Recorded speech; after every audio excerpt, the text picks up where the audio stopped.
Hey, English learners, welcome back to the English Story Podcast, your cozy little corner for learning real English through calm, everyday conversation. I'm Zara. And I'm Mark, and today we're talking about something many English learners know very, very well, Too well. painfully well. That moment when someone asks you a simple question. And suddenly your English packs a bag and leaves the country. Yes, exactly that. You were fine 1 second. You knew words, you knew grammar. You even felt a little confident, And then someone says, "So, what do you do?" Or "How was your weekend?" and your brain says, "Wonderful question. Unfortunately, we are closed." Close for maintenance. Very unexpected maintenance. So today's episode is called Why Your English Freezes Up, because this problem is so common, especially for intermediate learners. Yes. And it can feel very confusing because you study English. You understand a lot. Maybe you read well, maybe you listen well, and yet when it is time to speak, your mind suddenly becomes a white wall. Hmm. And I think that is what makes this so frustrating. It is not always about knowledge. Right? It is often about access. Beautiful word. Because many people have the English somewhere in their mind, they just cannot reach it quickly in that moment. Exactly. So in this episode, we're going to talk about why that happens, what is really going on in your mind, why pressure changes everything, and how to make speaking feel easier and more natural. And we'll keep everything simple, warm, and practical. Also, this is a B1 level episode, so relax. You do not need to catch every word perfectly. Just stay with us, listen gently, and let your English grow. And later, we'll have our word tour, where we go back through some really useful words and phrases from today in a clear, easy way. So if your brain has ever disappeared at exactly the wrong time, This episode is for you. So let's begin here. Why does this feel so strange? because from the outside, speaking looks simple. Yes, someone asks you something, you answer, "That should be easy." But inside your mind, a lot more is happening, You are listening, translating sometimes, choosing words, checking grammar, watching the other person's face, wondering if you sound strange, trying not to panic. which is already too many jobs for one brain. Truly, no wonder it gets tired. And I think one of the biggest reasons people freeze is this. The moment suddenly feels important. Hmm, yes, very important point. Maybe the person is a teacher, or a colleague, or someone you want to impress. Or maybe it is just a very ordinary situation. But because it is happening in English, your brain turns it into a test. Yes, that is the key. It stops feeling like a conversation and starts feeling like performance, And performance creates pressure, which creates tension. which makes your mind slower. And then you think, why am I like this? Poorly timed self-analysis. Very poorly timed. But really, many learners think, I froze, so maybe my English is not good. When actually, freezing does not always mean weak English. No, sometimes it simply means too much pressure in one small moment. And once you understand that, something becomes much gentler. What's that? You stop blaming yourself so quickly. Ah, yes, that matters a lot. Because if the real problem is pressure, not lack of intelligence, then the solution is not be smarter. It is feel safer. That is lovely. Thank you. I prepared emotionally. It shows. So let's go a little deeper. What is actually happening in the moment when you freeze? I think one big thing is that your brain is trying to be too accurate, too fast. Yes, it wants the perfect answer immediately. Not just an answer, the right answer, the smooth answer, the natural answer, the answer that sounds intelligent and charming and relaxed, Which is a lot to ask from one sentence. especially when someone is staring at you politely. Yes, polite faces can be very stressful. So your brain starts searching everywhere at once. What tense do I need? Which word is best? Should I say it this way? No, maybe that way. Wait, what did they ask again? And while all that is happening, the moment keeps moving. Exactly. Conversation does not pause and say, Take your time, dear learner. We can begin again in 10 minutes. Sadly, no. So then your mind becomes overloaded. Yes. Overloaded means there is simply too much happening at once. Too many thoughts, too much checking, too much pressure, And when that happens, even easy words can disappear. which is why people often say, I know this word. Why can't I remember it now? Because memory is different under pressure. Yes, the word is still in your brain. It just feels far away. Like it moved to a different room and locked the door. Exactly. And then, because you cannot find one word, you start doubting the whole sentence. And then you begin to second guess yourself. Yes, if you second guess yourself, you stop trusting your first instinct and keep questioning your choice. Should I say went or have gone? Is this polite enough? Did I pronounce that correctly? And that second guessing makes you slower and more nervous. Which often leads to the classic moment, The blank face, the little smile, the silence, followed by, a very international sound. yes, belongs to everyone. I think this next part is incredibly important. Knowing English is not the same as retrieving English quickly, Yes, that difference changes everything. because many learners judge themselves unfairly. They think, if I really knew English, I would always speak smoothly. But that is not how language works. No, there is a big difference between recognizing something and producing it in real time. For example, you might hear the sentence, I've been meaning to call you, and understand it. But saying a natural sentence like that yourself, quickly in the middle of a live conversation, that is a different skill. Exactly. One is recognition, the other is retrieval. Retrieval means bringing the language out at the moment you need it. And retrieval gets stronger through repeated use, not just through passive study. Yes, reading helps, listening helps, vocabulary lists help, but speaking is also a physical habit. Your mouth needs practice. Your timing needs practice. Your mind needs practice moving from idea to sentence without too much fear. And I think that is why learners often feel confused at the intermediate stage. Because they know enough to notice their mistakes. Exactly. They are no longer beginners, so they hear more. They notice more. They compare themselves more. Which sometimes makes them less brave. Yes, because now they are not just speaking, they are monitoring every word. Monitoring can be useful later, but in the moment, it can also block you. So, this is a really gentle reminder for anyone listening. If you freeze sometimes, it does not mean you are failing. It may simply mean your active speaking system is still catching up with your passive knowledge. And that is very normal. More than normal, it is almost part of the journey. Okay? So, what do we do in the moment itself? When the freeze is already happening? First, do less. I like that. Because most learners try to do more. More grammar, more perfect words, more speed, more control, But when you panic, simpler is better. much better. If your sentence is not coming, shorten it. Yes. Instead of waiting for a perfect sentence, say the simple version first. For example, if someone asks, what did you do this weekend?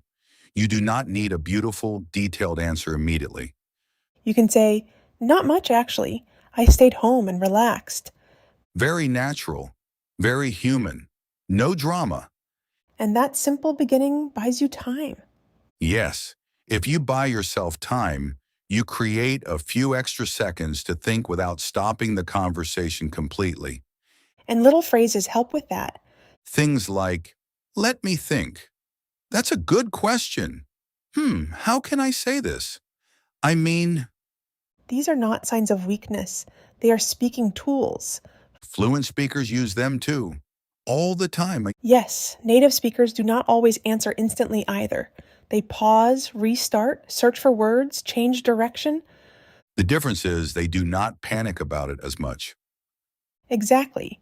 So, one powerful thing you can do is stop treating every pause like disaster, A pause is often just a pause, not a tragedy. not the end of your English career. Very important. And And another helpful thing is this. Respond to the idea, not to your fear. Ooh, explain that. I mean, when someone speaks to you, keep your attention on the message, not on your self-judgment.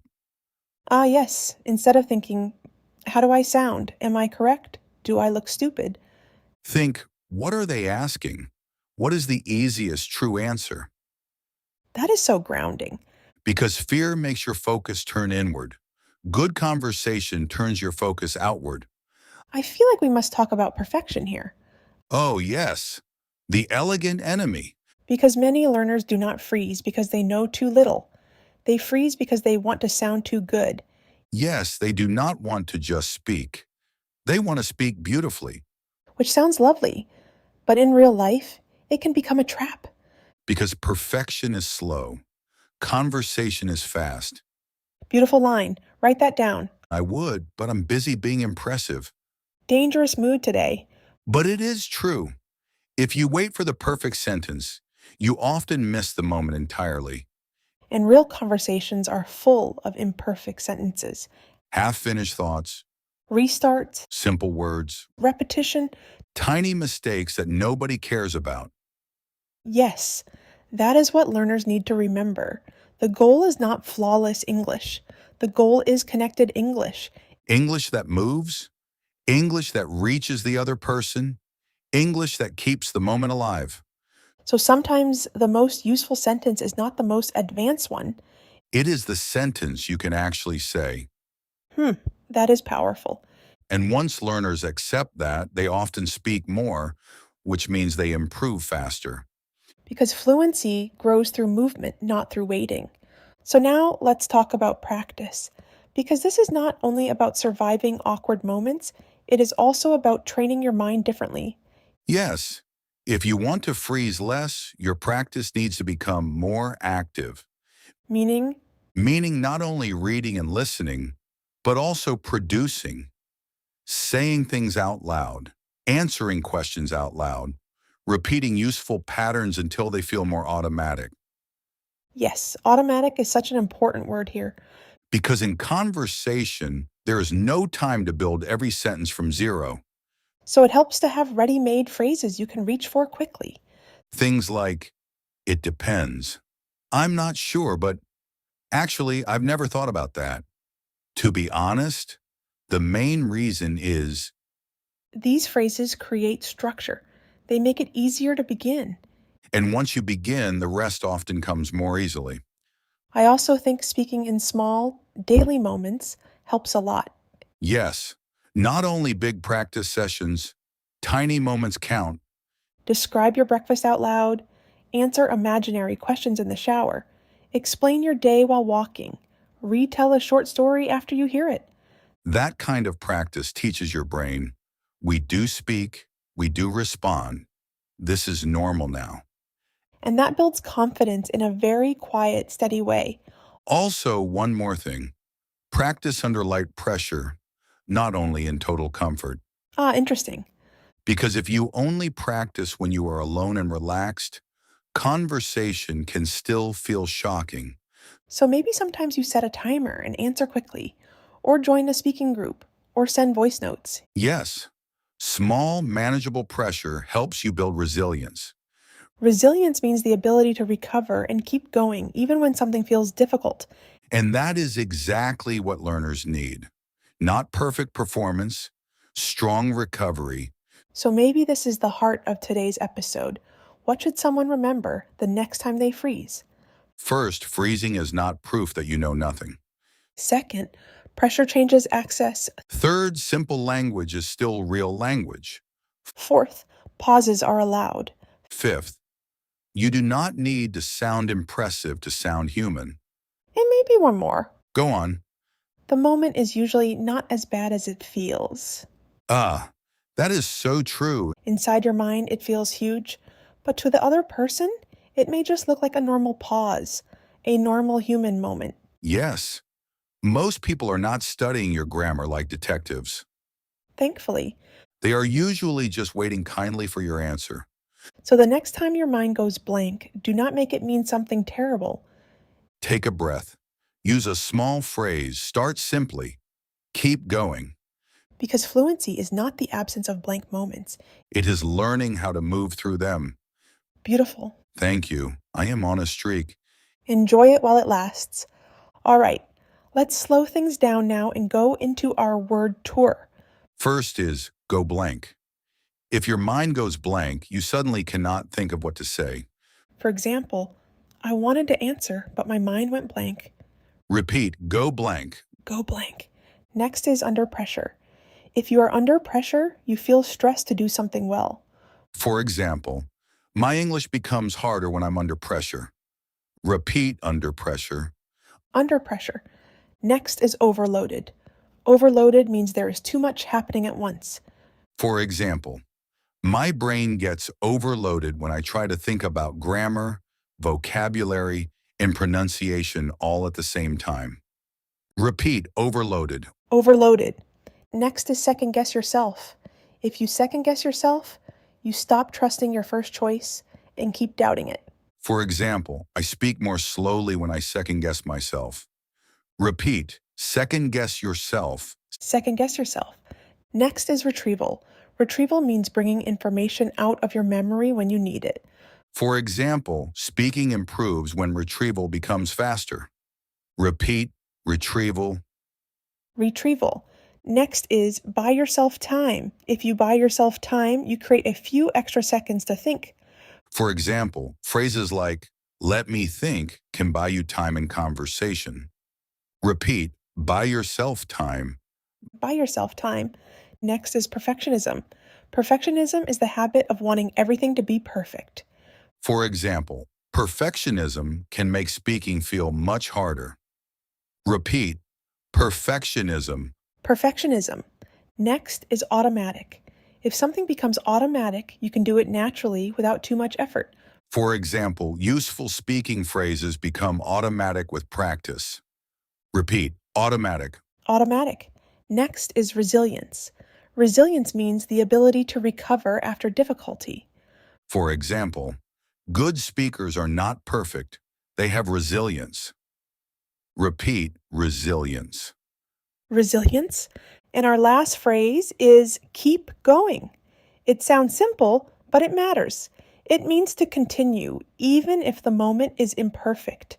For example, I forgot a word, but I stayed calm and kept going. Repeat, keep going. Keep going. So that is the real message of today's episode. Your English is not always disappearing because it is weak, Sometimes it disappears because the moment feels heavy, because you are trying too hard to be perfect, because pressure makes retrieval slower. because speaking is a live skill, and live skills need practice, patience, and courage. So be kind to yourself in those blank moments. They do not define your level. They are just part of learning to speak more freely. Start smaller. Pause calmly. Speak sooner. Trust simple words. And let your confidence grow through use, not through perfection. If this episode helped you, don't forget to subscribe, like, and share it with someone who needs it too. Keep listening, keep speaking, keep growing. And most of all, keep going. This is Zara. And this is Mark. See you in the next episode.